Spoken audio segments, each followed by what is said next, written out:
नमस्कार, मैं हूँ ज्योतिषाचार्य पंडित मनोज कुमार द्विवेदी। बुद्धि व शुभता व रिद्धि सिद्धि के दाता भगवान गणेश का 10 दिवसीय महापर्व गणपति महोत्सव का आरंभ भाद्रपद शुक्ल पक्ष चतुर्थी तिथि को हर वर्ष होता है।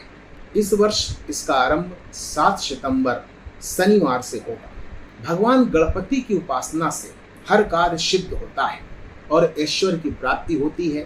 जीवन में आ रही सभी विघ्न बाधाएं दूर हो जाती हैं और हमारी सभी मनोकामनाएं पूरी होती हैं। इस वर्ष भाद्रपद शुक्ल पक्ष चतुर्थी तिथि का आरंभ 6 सितंबर को दोपहर 3:02 पर होगा और इसकी समाप्ति 7 सितंबर शनिवार को सायंकाल 5:37 पर चतुर्थी तिथि का समापन होगा।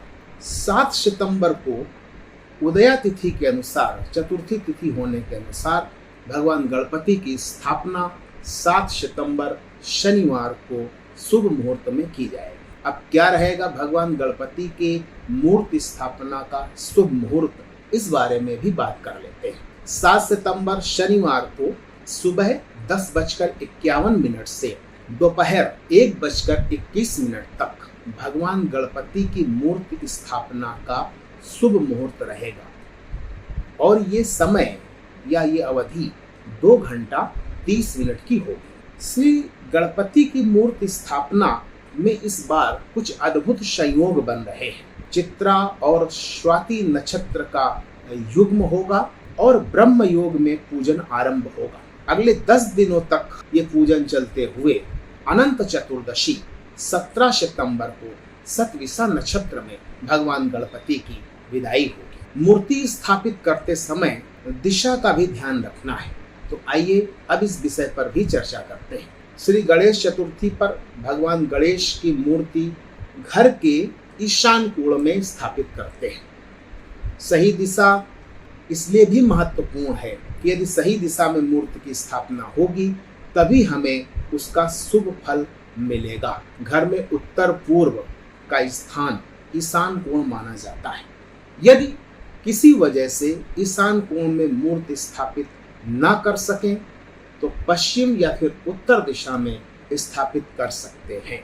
भगवान गणपति के पूजन में विशेष रूप से मूर्ति लाने से और उनके पूजन तक का जो समय है उसमें 3 विशेष बातों का ध्यान रखना है। पहला, भगवान गणपति की मूर्ति बैठी हुई मुद्रा में हो, अर्थात वो खड़े हुए मुद्रा में मूर्ति नहीं होनी चाहिए।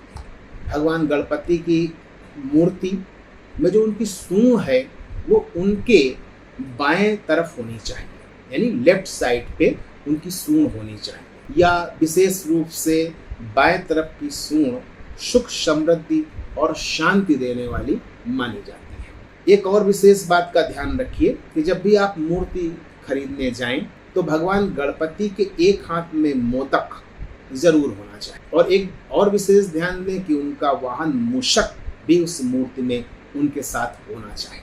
भगवान गणपति की मूर्ति का रंग कैसा हो? अगर आप घर में मूर्ति की स्थापना कर रहे हैं तो भगवान गणपति की मूर्ति का रंग सिंदूरी रंग का हो सकता है। इससे बौद्धिक विकास होता है। इसके अलावा आप सफेद रंग की गणेश प्रतिमा भी स्थापित कर सकते हैं। इससे घर में वर्ष भर खुशहाली बनी रहे। अब भगवान गणपति को कौन सी ऐसी चीजें चढ़ाएं? मुख्य रूप से मैं हमेशा 3 चीजों का जिक्र करता हूं जो भगवान गणपति को जरूर अर्पित करनी चाहिए, क्योंकि भगवान गणपति बौद्धिक ज्ञान के देवता कहे जाते हैं और उनके आशीर्वाद से हमारे बौद्धिक विकास होता है, हमारी बुद्धि बल क्षमता निश्चित रूप से बढ़ती है। इसलिए हमें सच्चे मन और पूर्ण श्रद्धा से भगवान गणपति की उपासना करनी चाहिए। अब उन 3 चीज़ों का हम जिक्र करते हैं जो भगवान गणपति को चढ़ाने से हमारी सभी मनोकामनाएं पूर्ण होंगी। इनमें से सबसे प्रथम भगवान गणपति को मोदक जरूर चढ़ाना चाहिए। दूसरा, भगवान गणपति को दूर्वा जरूर अर्पित करनी चाहिए और तीसरा, भगवान गणपति को देसी घी का भोग भी अवश्य लगाना चाहिए। दूर्वा एक प्रकार का घास है, मोदक एक प्रकार का मिष्ठान है और देसी घी के बारे में सभी लोग जानते हैं। इसलिए 3 चीजें भगवान गणपति को जरूर अर्पित करनी चाहिए।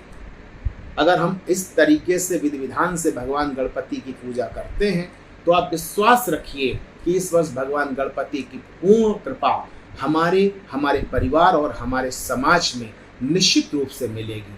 आप सभी को श्री गणेश उत्सव, श्री गणेश महोत्सव की अनंत शुभकामनाओं के साथ बहुत बहुत धन्यवाद।